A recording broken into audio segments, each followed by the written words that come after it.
So nice to meet you. Nice to meet you too. Thank you so much for doing this. Can you tell me what your motivation is for doing this at this point? I mean, I'm sure it's evolved a little bit. Yeah. So, I'm one of the founding members of the Monarch School, and I've been there for like 20 years. And I'm an expressive arts therapist. That's my training. And I've been working in the field of creative youth development for many, many years.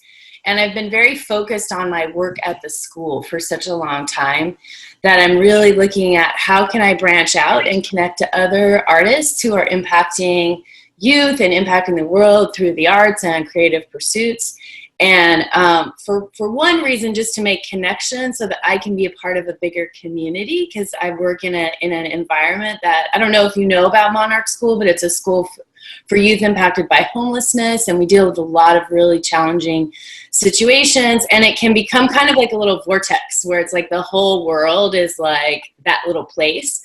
And having been there for such a long time, it's just so fun for me to like get out and see what are other people doing with the arts. And then one of the things that has developed over time with me working with youth in this way for such a long time is I'm starting my own consulting business where I'm doing professional development for organizations that work with youth, because I have so much experience working with youth with trauma and poverty and immigration issues and all those kinds of stuff. And there's a lot of, artists and organizations that want to reach youth, and they may not have all the tools for dealing with kids with trauma or dealing with kids that have a lot of emotional difficulties. And so my goal is to kind of connect with all these organizations and see, could I be of use? Could I be a support or mentor or coach in any way to different organizations? So there's kind of like two things that I'm doing with this. And one is just to build community, and one is just to get to know people and connect to see if there's any way that my knowledge and my expertise can support what you're doing. Wonderful. Yeah, and having been one of these artists who's like working quietly kind of in these different situations with youth, I feel like the people who do impactful work with youth don't get their stories told very often. It's like we focus so much on, what the youth are doing or the projects or the transformation, but it takes really special people to reach youth, and it takes really special people to do work in the arts. And so I think it's so fun to have an opportunity to showcase different organizations and people who are doing impactful work whose stories don't get told very often. So those are all kind of different things that I'm doing with this little series. I love that. That's great. Very interesting part of your journey. Awesome. Well, tell me a little bit about you and the Media Arts Center, what you do there. So I've been at the Media Arts Center for about 6 months. And before that, I was at Artful in San Diego. I work with Erica, Uh-huh. And then before that, I was at the CODA, Collaborations with Teachers and Artists, for several years. So my role has kind of evolved where, I started as a dance and technology artist, and I was always kind of playing the boundary of what those two do when they intersect. Mm-hmm. And so this is actually one example, because we're communicating via technology, but we're doing something, related to the arts. And so when I first wanted to go to school, my dad wanted me to be a computer scientist, programmer, but I wanted to be a ballerina. So that was interesting. So it was a battle of the wills. So I found a way to kind of do both when I started college, but I didn't really find myself in that process, because I was going to school in Utah, and I didn't realize how much culture was a part of that development. So I was born in Mexico City. I grew up partly in Mexico and partly in San Diego. And so going to Utah was a huge culture shock. Yeah. I was just blown away by the way that religion impacted that culture. And in a way, I started to understand it, because in Mexico, religion impacts the culture immensely. It's just it's just something that people don't try to separate. They don't pretend to try and separate it. It's just integrated. But here, there's all this talk about, the separation of church and state. And I just was very surprised by how it impacted the arts program that I was attending at the University of Utah. And I really struggled with it. So I left and I dropped out of school and went to live in Europe for a while. And then I went back to Mexico City for a while. And I just danced, and I just, picked up little company gigs and little teaching gigs everywhere I went, and went to different countries, worked with different people, and eventually found my way back to San Diego, where I started a family. And now I have 2 beautiful, rambunctious teenagers, teenage boys.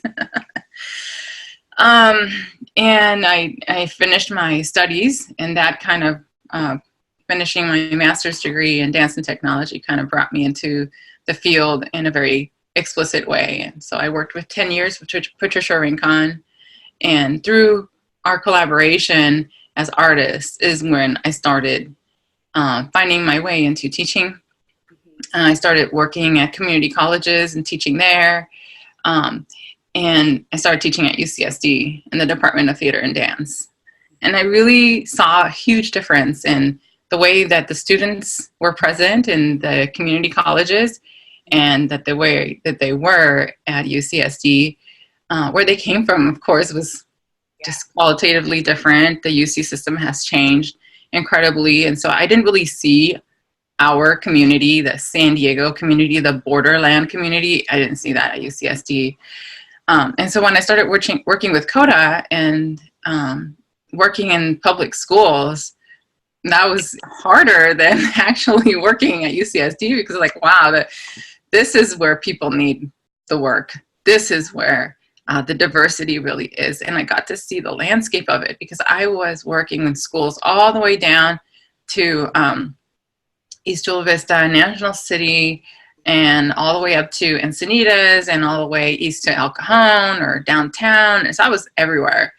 And I got to really get a good sense of the landscape. I didn't get too much work in North County, but it was, I think, enough to realize how different every school was and every community was. And you just couldn't come in with a cookie cutter thing and just expect that people were going to flourish, and that students were going to pick it up and teachers were going to love it. I mean, really just trying to understand each community and figure out okay, where can I really serve? Where can I really help? And where can my background be really useful? And so that's something that I really work with CODA on, with Danielle Rio, who I thought was just brilliant and really thoughtful, enough to do, the surface mechanical things, but also deep to going into, why are we teaching this and how is this working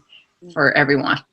And both as a team with all the teaching artists, you really made efforts to bring the teaching artists together every year, several times a year, and made kind of working with that issue of being silos and trying to break out those boundaries. And hey, how can we all help each other? Because when we go out there, it kind of feels like you're on your own, but you're not.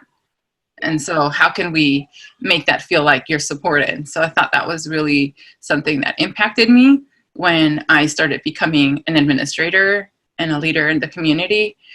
So it's something that I try to implement in my practice now when I work at Media Arts Center, work with the teaching artists there. It's in a very nuanced, specialized field. Film, teaching film requires a lot of knowledge, a lot of equipment, a lot of resources, and a lot more time, because you're teaching the technique of film.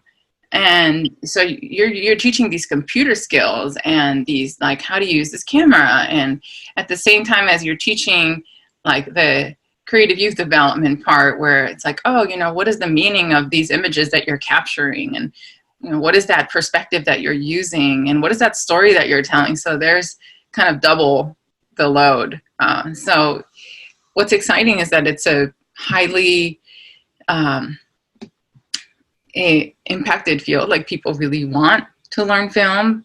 People want to understand what is this YouTube thing that everybody's using that's almost surpassing Facebook in its popularity, and how do you capitalize on it? What are you putting on it? I mean, so there's a lot of questions around it that people are asking, and I feel fortunate that our organization serves all kinds of kids. So not just the kids with the biggest financial need, but also the kids that have resources, and helping guide them, because I think those kids also need guidance. You know, some of those kids actually are sometimes more needing attention and guidance, because they just have different issues, challenges at home. Yeah. So they all need help. We all need art. Yeah. So what's your role there now at the Media Arts Center? Yeah, so at Media Arts, I am the Education and Community Productions Manager. Okay. So I oversee education programs, and I work with the other staff that manage those programs more directly, but I do work with the teaching artists. I help develop their trainings. I help develop the contracts, and what are those contracts going to be asking us to do, and how are they going to impact our staff. I help design the programs, write the grants. The community production part is really fascinating, and is definitely a bit of a change from what I've been doing in the past, but it really engages me with the community, specifically the community of City Heights. And this is because the Media Arts receives major funding from the California Endowment, and there is a very important relationship there. The California Endowment has certain goals for how to help support the growth of people in California. And in this 10-year period, which ends in 2021, they've chosen 14 cities to focus their impact on, to try and help bring power back to the people and bring the voices out into the surface. And one of the ways that Media Arts does that is by a project called Speak City Heights. And it's a collaborative with KPBS, the Voice of San Diego, the Aja Project, and Media Arts Center. So between all these 4 organizations, everybody produces slightly different kinds of media, works with slightly different population in City Heights, and tries to amplify those voices. And so there's a blog, there's Twitter feed and Facebook feed where all these stories get fed into and hopefully amplified. And, there's been some impact in providing information to the powers that be, encouraging policy change, encouraging awareness, increasing visibility of populations that often get ignored, or populations that just don't know how to make their voices heard, because maybe they just came to this country and they're still learning what the rules are and what the channels are, and what does the government do when I do speak up, because a lot of them come from countries where the government prosecuted them. So speaking to the government is probably not the first thing on their list. So reframing that and giving them tools to speak up, and connecting with organizations that are doing the work on the ground and helping amplify those voices. And what Media Arts and the Aja Project do is they do it through youth programs. So let's have the youth perspective. What does the youth see in this multicultural event, or in this restaurant that was started by a mother-daughter team from such and such country, or by this entrepreneur, or so just like getting their perspective on issues is really valuable. So I connect with the community. I go to community meetings. I talk to people. I ask them what they're doing. What are the problems that they're dealing with, or what are the things that they're celebrating? And so I try to amplify those voices. Yeah, that's such important work, and it must be really satisfying to see when you see movement and traction from getting those voices out there. That's really amazing. Yeah. So how do these youth come to you guys? How do you connect with youth from the community to capture their stories? We reach out. We reach out to youth at many different levels. So we reach out to youth through the other nonprofit organizations that serve City Heights.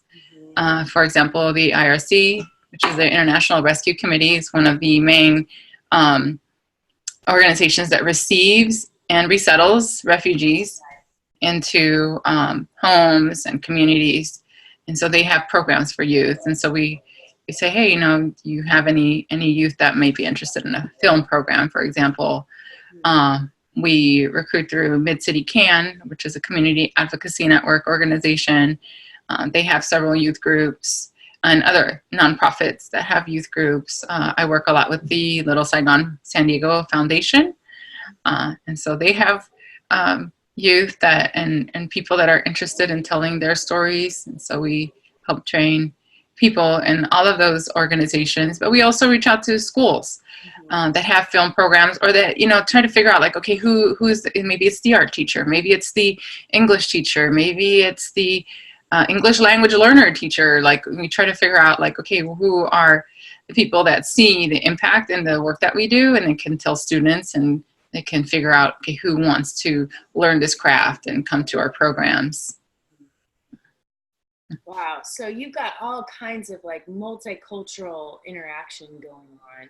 How is that for your students and your team to be working with? Because you've got Africa, you've probably got like Saigon, you've got like Latino population, you've got folks. How is that for you guys?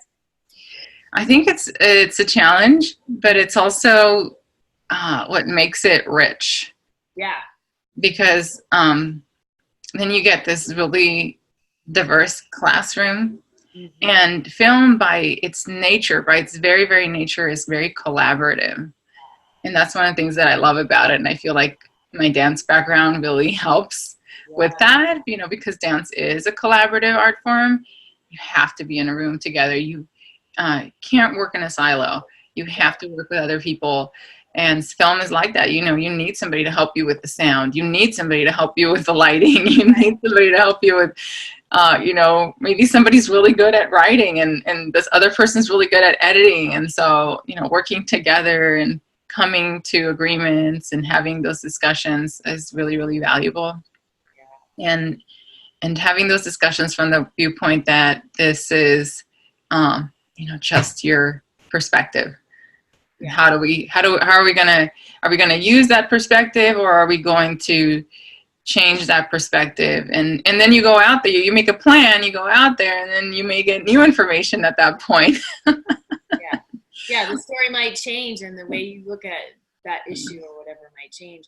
What do you see happening when kids are sort of hearing each other's stories, who might have assumptions about these people are different from me, and then now they're understanding a little bit more about each other's lives as a result of things? What's happening here? Yeah, that's interesting because my husband and I have been talking a lot about unconscious bias, and he does unconscious bias training with adults in, you know, professional settings. And it's very, very challenging to talk about unconscious bias in a way that, you know, people feel respected, and where people can feel receptive about understanding what that is and how that impacts people. So, but with kids, there's no filter. Right. It's just right out there. Yeah, just like, well, you know, and so it's challenging. And so we try to catch it when it happens and navigate it. And I try to work with the teaching artists to try and identify like when that's happening and what can you do. But there's definitely, I think that discussion of like, oh, well, let's just hear what so-and-so is saying. And, oh, is that what you're saying? Oh, okay, that's different. That's a different opinion. Let's hear someone else's opinion now. And so we try to just have different viewpoints be heard, without like that this is right or this is wrong or this is better or this is worse. And so try to ask them questions. Yeah. And such an important skill for young people to learn. And I mean, in that community and just in our nation and in our world, to be able to hear other people's point of view and honor it and respect it and bring curiosity to it. Mm-hmm. It sounds like a really important endeavor to build that in young people. Yeah. No, it's huge. Yeah. It's huge. And then it's interesting to see too what people feel is important to talk about. Like, my one student might say, well, climate change, that's the thing. Right.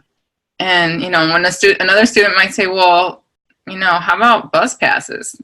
Right. How about that free bus pass for youth? Because I take the bus, So it's just really interesting for those students to like be in the same room and have that discussion. Right, and share their passions and prioritize and see how complex the world is. Yeah. So who are your teaching artists? Like, where do they come from, and how do they, like, what are their backgrounds, and how do they get connected to you guys? Gosh, it's really interesting. I feel like the Media Arts Center is definitely a place where people just constantly coming to us, and so we're trying to figure out, okay, is this person a good fit for us? Is this person going to be someone that is not just knowledgeable about film, but is also understanding of social justice, and that doesn't necessarily have anything to do with their background or their race or their culture. It really means like, okay, what is their perspective and what do they bring to the table? Yeah. So, fortunately, most of the time people come to us, and so we meet them and talk to them and see if they're a good fit. And once in a while we reach out and try to see if there are more artists that are interested in working with us, but it's they come from all over. I have one teaching artist who, was a professional for many years, worked with NBC, and, he's kind of at the end of his production career and now wants to give back. So, that's really interesting. And then we have really young artists who, maybe they're just finishing their education, and they're going out there in the world and they're starting to produce their own work. But they found that teaching is just, it fulfills them in a way that they never thought. And so we help support them in growing to work with these students. We have some that come from Tijuana and that live in Tijuana and cross the border sometimes to come and teach. So it just really... Yeah, lots of different perspectives. Yeah. Yeah. Interesting. Yeah.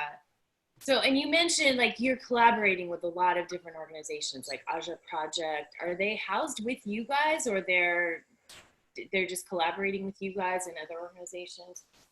Yeah, the Aja Project. No, they live. They're in different spaces, and we just collaborate on different projects. Like with the Aja Project, we collaborated on a project called Little Saigon Stories, where it was a 2-year collaboration, and my role, I entered into the last bit of that collaboration, which was really exciting, which was the exhibition phase of all that work. So we worked very hard on trying to show that work that was done by both organizations. So that was photo and video of Vietnamese Americans through their own lenses, and try to show them in a way that felt like it was culturally appropriate, where their context was taken into account. We also collaborate on Speak City Heights, so they're a contributor. They have youth programs where they take photos and contribute articles to the Speak City Heights feed, as Media Arts contributes film and work that youth does to the feed. But yeah, it just depends. Like we also collaborate with Second Chance, which is down in South Central San Diego. And they serve youth who have been justice connected. So we have a film program there. And so, yeah, it just depends. We have fortunate to have a good, solid history with the Latino Film Festival, which is really what was the event where it all started, where the Media Arts Center started. And so I think that there's this long history of also showing films that are about social justice, that are about other cultures, foreign films, films about, the LGBT community, and, different kinds of films. And so just even having that audience come in, and people find out, oh, you guys have education programs. And so students come through because they hear about us, because they watched a film. Yeah. Or somebody in their family watched a film and learned that we have education programs. And so that's another neat way that we end up finding collaborations and partners. Yeah. That's so cool. And San Diego has so many more little film festivals and things going on now. It seems like there must be a lot of fun buzz going with that. Yeah, there's a lot of activity, which is really great. Yeah. So for you as an artist and as a leader in this community that's really, reaching these diverse populations and telling these really important stories, what's like the most exciting or inspiring thing that's going on for you right now?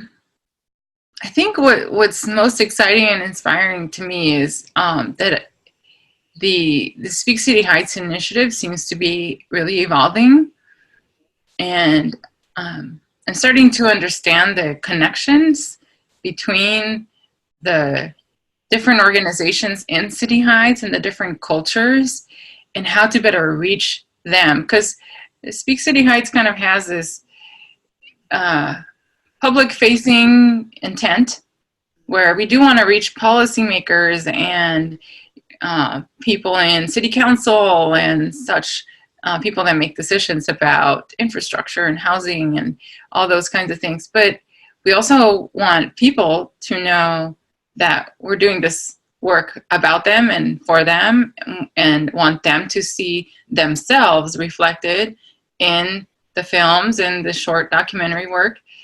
And I'm starting to understand how to better do that, and that is really exciting to me, because it's not easy to work in a community where the population is so diverse. Like I come in thinking like, okay, well, my Spanish is going to help, right? There's a huge Latino population. Well, it might help a little bit. It might help me understand what it means to be a migrant and what it means to learn another culture in another country. But I don't know Vietnamese, I don't know Swahili, I don't know Somali, I don't know a lot of other dialects. And one colleague told me that her record has 50 different languages recorded in City Heights as of late, and that is a huge amount of languages and diversity. So how do we reach all these little pockets? And what do those people use to communicate? What social media do they look at? What language do they most connect with? And can we how do we translate it to that? So that's been a really interesting journey, and I'm just excited about starting to figure that out and make some inroads, and starting to gain the trust of the community as well, where the community can now, I feel like they are starting to reach out to me as well and saying like, hey, can we produce that in this language, or can we make it about this other topic? And so now I feel like it's getting to where I feel like it should be. They can really respond to their needs and their interests and get their voice out where they want it. That's yeah. Wow, that's so interesting and cool that you guys are doing that work. Yeah. Process. Yeah. So as far as like getting this little interview out to the community, like what would you like as far as like connecting with the community of people who might watch this? Like how would you like people to connect with you? How would you like people in the community to support what you guys are doing? What do you need? Those kinds of things. I think people can always connect with me by email. I have my work email, natalia@mediaartscenter.org, or my personal email, natalia@valerdi.com. I feel like it's important to be available to anyone who wants to talk further. And one of the things that I'm the most passionate about is collaboration and how we teach collaboration and how we develop collaboration in our community. Um, and so I recently started working with it's a community advisory council with the Bowl Parks Arts Partnership, and to help advise them on how to develop arts and culture and a master plan for the city of San Diego. And I'm very interested in how these collaborations are designed and shaped and then executed, and then what happens, like how.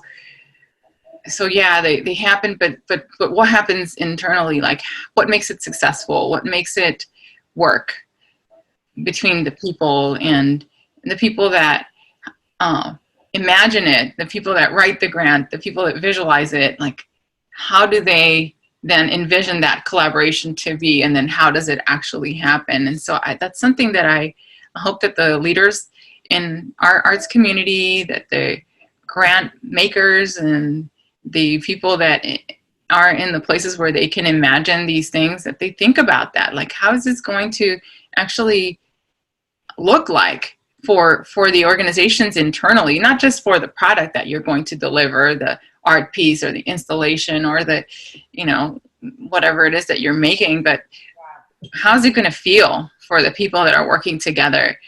And to talk to those people, like, hey, is this something that makes sense for, when you're actually on the ground doing this?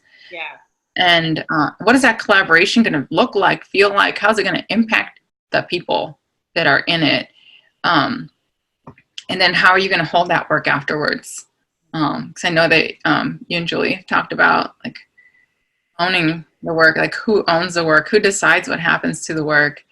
And so giving that just a little bit more guidance, because it's just such a sensitive thing. Yeah. That's something that definitely could be more fleshed out. Maybe that's something that we should talk about more as leaders. Like, what are we going to do with that after it's completed? Where is it going to live?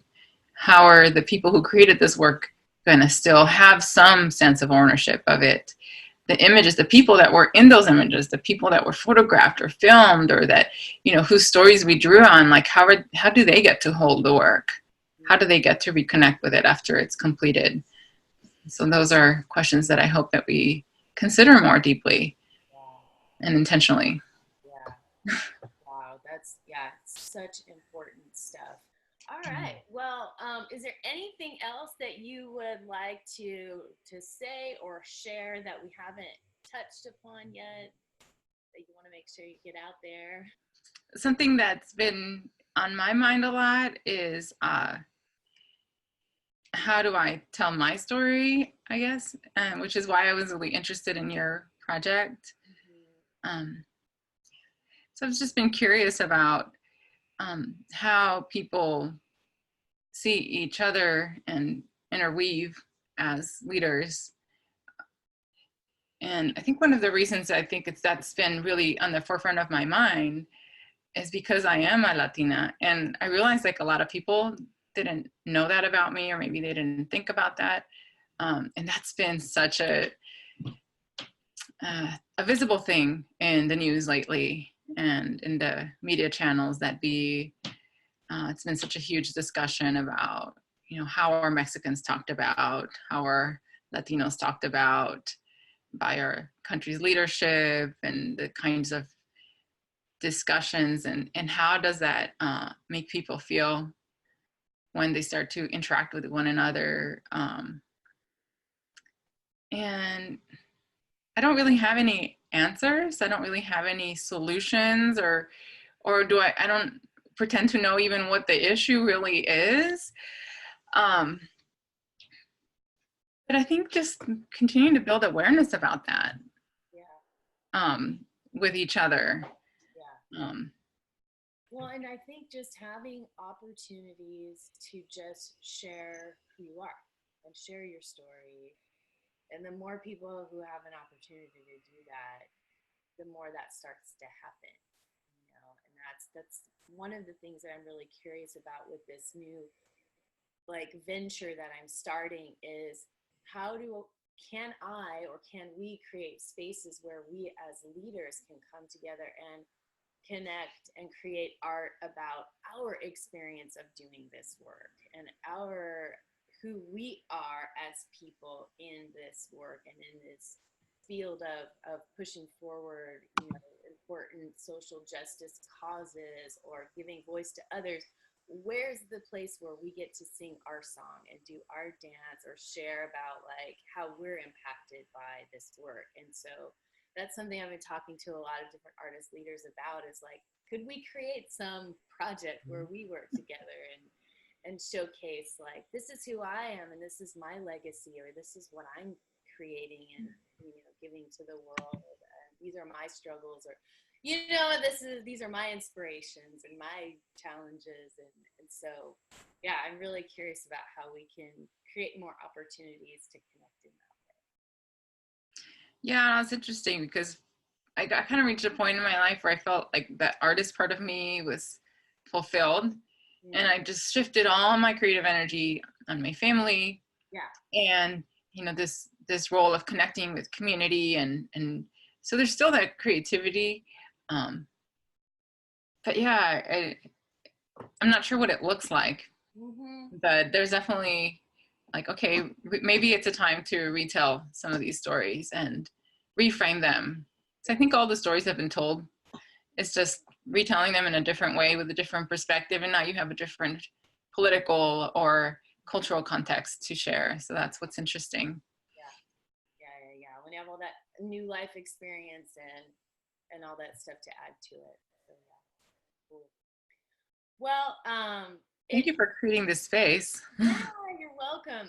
I'm looking at possibly creating some sort of like monthly meetup or, where artists can just come together and kind of like jam together, dance or play music or share poetry, or, where those of us who are always providing that space for others can come and do it together and just see what happens, when people who've been giving it away have a chance to kind of like do it with each other and have that safe space. So it is definitely different to be the one that's constantly providing that space for others and creating those containers and, you're giving, and then how do we give to each other? And I think that's super valuable too, because it shifts the paradigm from being, the ones who are competing for the same funding to where are we supporting each other and how do we do that? Right. And how are we all part of like one big pie that has this big vision and we're all sort of have like a different piece of it rather than competing for one. Yeah, this ecosystem, this cultural ecosystem that we have in San Diego, it's really amazing me how much it's grown and developed over the last 20 years.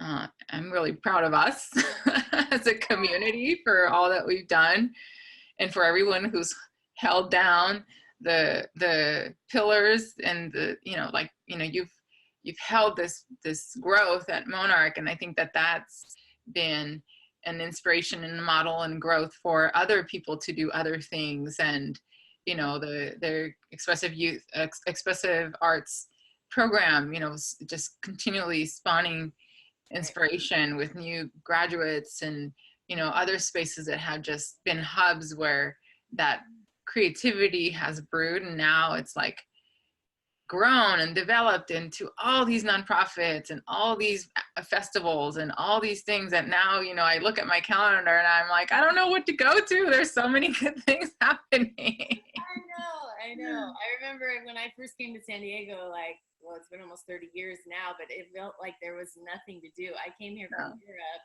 where I was in Amsterdam and there was always something cool going on. And now it's like finally Yeah. We're in a community where there's really, I can't keep up with all the exciting things. Yeah.